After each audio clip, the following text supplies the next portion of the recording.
सो PPR आने के बाद आपकी कुछ फॉर्मेलिटीज़ होती हैं जो आपको पूरी करनी होती है ताकि आपका पासपोर्ट स्टैम्प होकर वापस आ जाए। तो अभी मैं आपको वो फॉर्मेलिटीज़ बताऊँगा कि वो क्या हैं और वो कैसे-कैसे फिल आउट करनी है, कैसे-कैसे पूरी करनी है। तो देखते हैं आगे।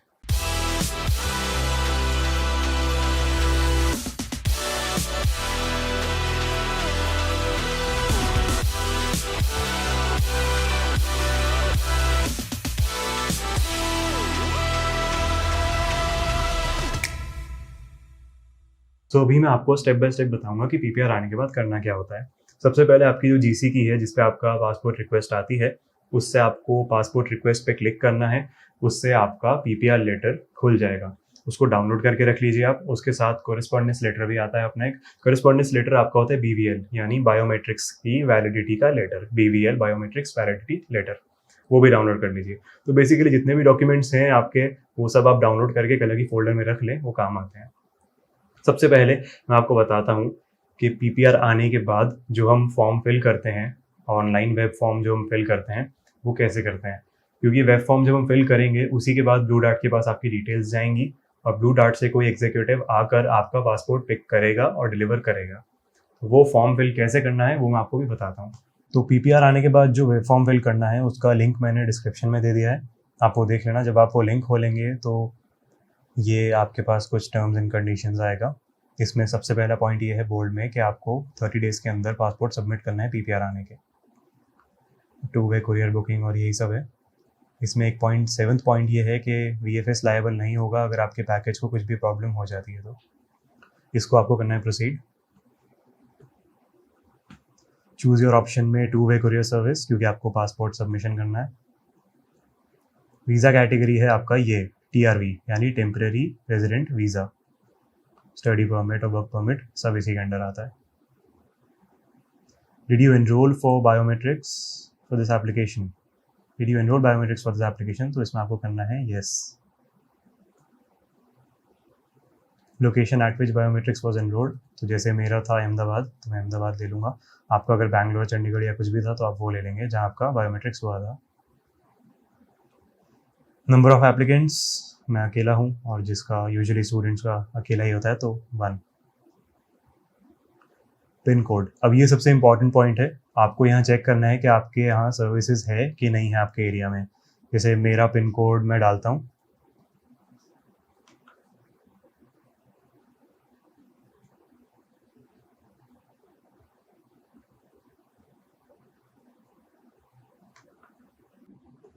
अगर आपका पिन कोड सर्विसेबल है तो आप एड्रेस डालेंगे, अपना डिटेल्स डालेंगे। अगर आपका पिन कोड सर्विसेबल नहीं है तो आपको नियरेस्ट लोकेशन डालना पड़ेगा जहाँ से आपका, जहाँ तक सर्विसेज आ रही हैं इसकी, और आपको जैसा यहाँ मेंशन्ड है ट्रैवल करना पड़ेगा उस लोकेशन तक सबमिशन और कलेक्शन के लिए पासपोर्ट के।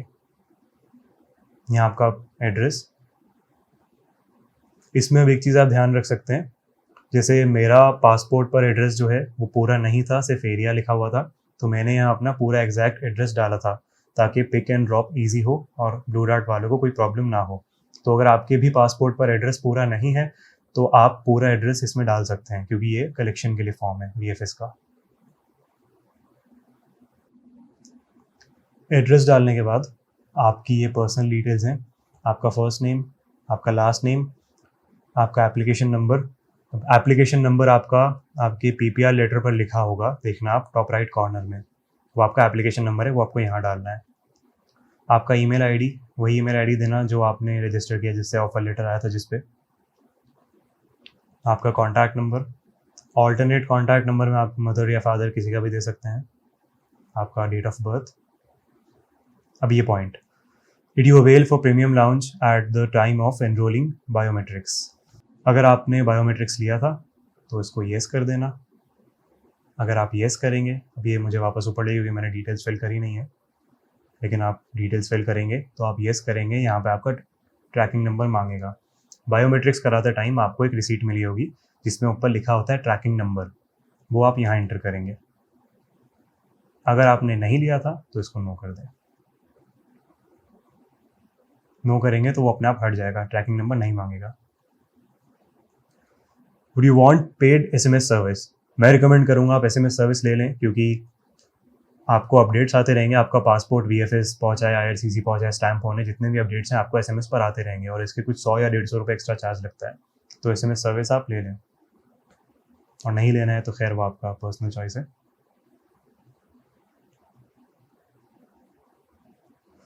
अब अगर आपने बायोमेट्रिक्स में प्रीमियम लाउंज लिया था, तो अगर आप ये येस करेंगे इधर ये मांगेगा प्रीमियम लाउंज की रिसीट, जो ये आपको मिली थी वहाँ से, जिस पर ट्रैकिंग आईडी होती है, वो आपको यहाँ अपलोड करनी है पीडीएफ में।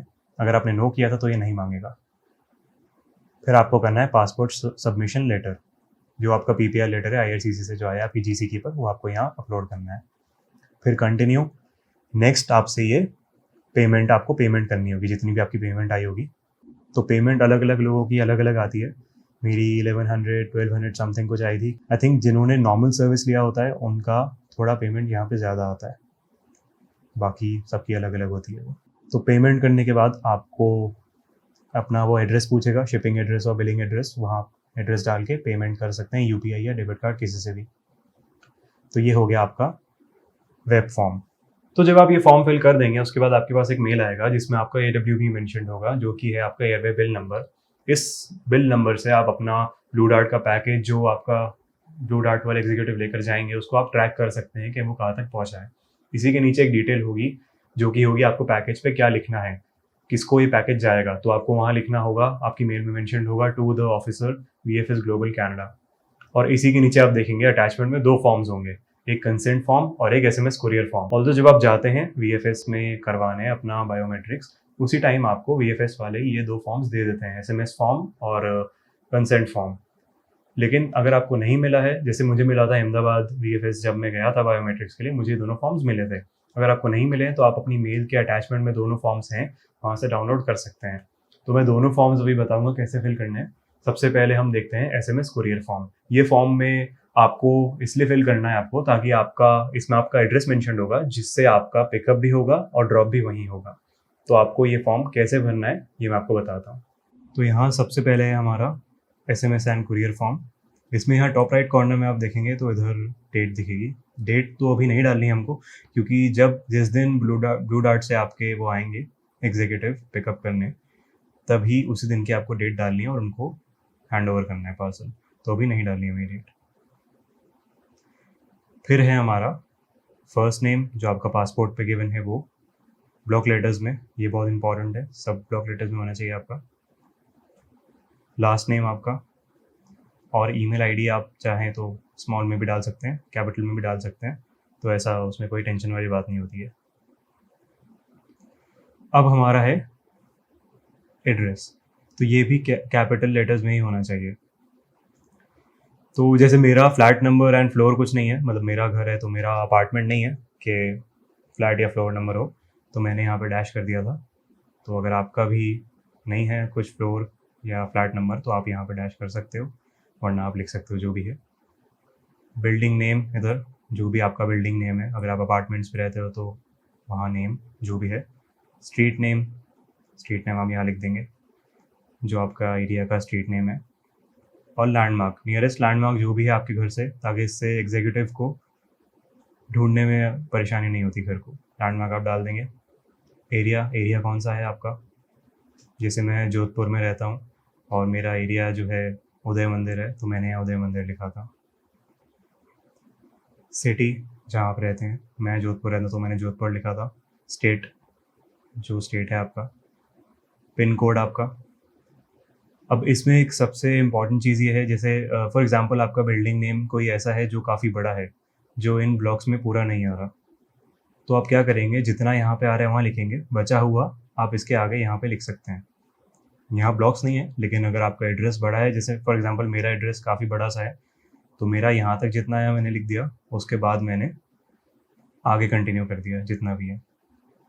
तो ऐसा आप भी कर सकते हो, क्योंकि सबका एड्रेस में नहीं आएगा, काफ़ी छोटे ब्लॉक्स हैं और सिंगल ब्लॉक है, एक सिंगल अल्फ़ाबेट सिंगल ब्लॉक में ही आएगा, तो उसमें भी हम कुछ नहीं कर सकते। एक दो एक ब्लॉक में नहीं डाल सकते हम लोग अल्फ़ाबेट्स, तो इसलिए।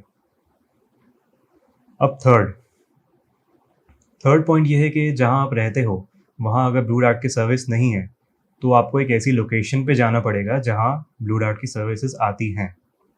तो तो आप ऐसा ब्लू डार्ट को कॉल करके पूछ सकते हो कि आपके एरिया में सर्विसेज हैं या नहीं, और आई थिंक आप उन्हीं से पूछ सकते हो कि उनका पैकेज कहाँ देना है ये, और कौन से ब्लू डार्ट ऑफिस में देना है, अगर वो ऑफिस कहते हैं तो जहाँ भी वो आप उनसे पूछ सकते हो कॉल करके कि अगर आपके एरिया में सर्विसेज नहीं है, आपका एरिया सर्विसेबल नहीं है, तो आप उन्हीं से कॉल करके पूछ लेना। उनका नंबर उनकी वेबसाइट पे मिल जाएगा आपको। वैसे उनको पता होता है वीएफएस के पैकेजेस, जैसे मेरा जो ब्लू डार्ट का था उनको पता था कि वीएफएस का पैकेज है, पासपोर्ट है, तो वो बता देंगे खुद ही आपको क्या करना है।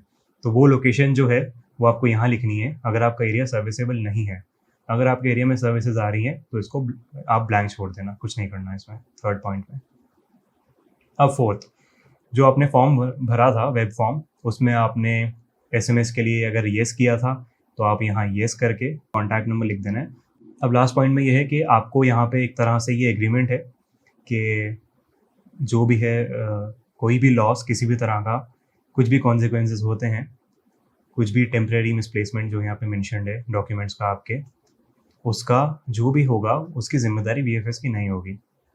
तो ये आपको करना है, आपका नाम यहाँ पे have requested and authorised VFS global करके ऐसा, तो जो भी है आपको यहाँ पे नाम लिखना है अपना, और एंडिंग में आपका सिग्नेचर और प्लेस।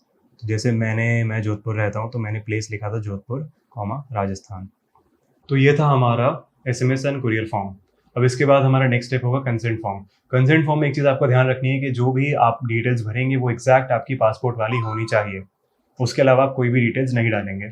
क्योंकि एसएमएस कुरियर फॉर्म में अगर आपका जैसे पासपोर्ट पे इनकम्प्लीट एड्रेस है तो उसमें आप फुल लिख सकते हैं ताकि ब्लू डार्ट वाला आराम से पिकअप और ड्रॉप कर दे, लेकिन कंसेंट फॉर्म में आपको एग्जैक्ट पासपोर्ट की डिटेल्स ही लिखनी है। ऑफकोर्स नेम दोनों जगह सेम होगा पासपोर्ट पे जो है, लेकिन एड्रेस आपका एकदम सेम होना चाहिए। तो अभी हम वो देखते हैं। सो ये है आपका कंसेंट फॉर्म। इसमें कुछ टर्म्स ऑफ यूज़ हैं। तो बेसिकली ये यही कह रहा है कि आप अपना कंसेंट देते हो रिसीव और गिव के लिए, जो यहाँ मेंशन्ड है, डॉक्यूमेंट्स देने और लेने के लिए और अपनी पर्सनल इन्फॉर्मेशन के लिए। तो ये आपका कंसेंट मांगता है। तो इसमें क्या करना है, इसमें आपका नेम भी इसमें capital upper case letters only, तो आप कैपिटल में लिख देंगे अपना नाम जो भी आपका पासपोर्ट पर है। एड्रेस जो भी पासपोर्ट पर है वो यहाँ आप लिखेंगे कैपिटल में ही। टेलीफोन नंबर आपका, मोबाइल नंबर, ईमेल एड्रेस आपका ऑफकोर्स जो हमने पिछले में भी दिया था अभी कुरियर फॉर्म में।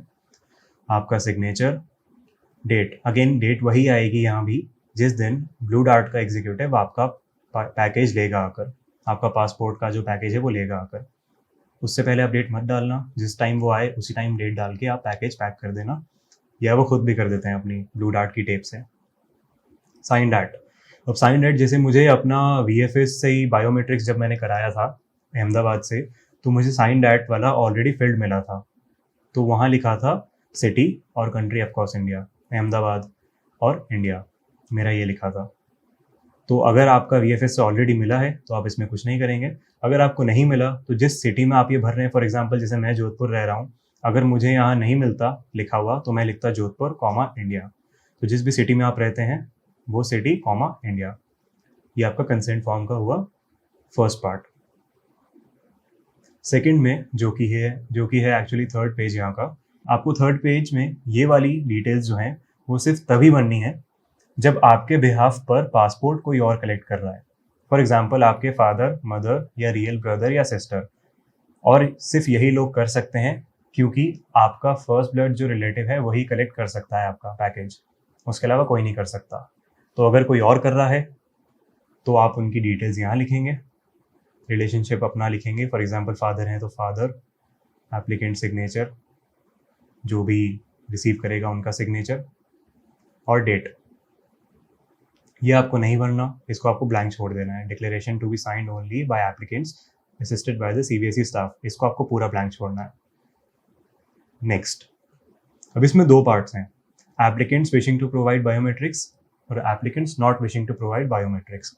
इसमें आपको फर्स्ट वाले में अपनी डिटेल्स भरनी है, applicants wishing to provide biometrics वाले में। यहाँ अपना नेम लिखेंगे आप, सिग्नेचर और डेट, अगेन सेम डेट डालनी है आपको यहाँ पे जिस दिन आपका ब्लू डार्ट एग्जीक्यूटिव पिकअप करने आएगा पासपोर्ट। तो ये था हमारा कंसेंट फॉर्म। तो ये थे हमारे दोनों फॉर्म्स, जो कि था SMS courier form and consent form. इसको along with your passport and PPR letter जो आपकी जीसी की पर आया होगा, ये चारों documents passport, SMS courier form, consent form and आपका पीपीआर लेटर, ये चारों का आप जो प्रिंट है ये लेकर फिल करके अपने एक A4 साइज एनवेलप ले सकते हैं आप, येलो कलर का जो मैंने लिया था। तो उसमें क्या होता है, थोड़ा सा स्ट्रांग होता है, वो थोड़ा सा थिक होता है, वो बेटर रहेगा। उसमें आप चारों डालकर रख सकते हैं। मैं ये रिकमेंड करूंगा पहले से उसको टेप ना करें, सील ना करें, क्योंकि कई बार ब्लू डार्ट वाला आकर वो चेक करता है चारों डॉक्यूमेंट्स कि आपके प्रॉपरली फिल्ड हैं या पूरे हैं या नहीं है, तो वो आपका कई बार सिग्नेचर भी लेते हैं। तो अगर आप वो फिल कर देंगे तो फिर से खोलना पड़ेगा। तो आप उसी दिन की, वैसे भी आपको डेट डालनी पड़ेगी जिस दिन वो आएगा, तो आप इसको पहले से टेप ना लगाएं। जिस दिन वो आता है उस दिन आप, अगर वो चेक करता है तो ठीक है, नहीं तो कई बार वो खुद अपनी ब्लू डार्ट की टेप से उसको सील कर देते हैं। तो ये था हमारा तरीका। पीपीआर के बाद हमको एक्चुअली करना क्या है, तो आगे देखते हैं। जितने भी मैसेजेस होंगे मेरे, मैं वीडियोस के थ्रू कन्वे करने की कोशिश करूंगा और भी ज़्यादा। तब तक have a good day. Thank you.